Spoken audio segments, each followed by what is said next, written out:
Имаш опит като шофьор на камион, търсиш международна работа с добро заплащане в евро, този видеоклип е за теб. Търсим шофьори на камиони за работа на борда на РОРО кораби под италиански флаг, опериращи по международни линии. Месечната заплата е 3300 евро. Пенсионните и социално-осигурителните вноски се поемат изцяло от компанията, не се приспадат от твоето възнаграждение. Какви са изискванията?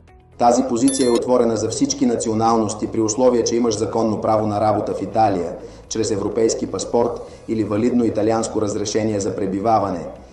Необходими са също шофьорски опит с камиони на суша в Италия, категория CE или DE, валидна моряшка книжка, сертификат Basic Safety Training и базови познания по италиански език.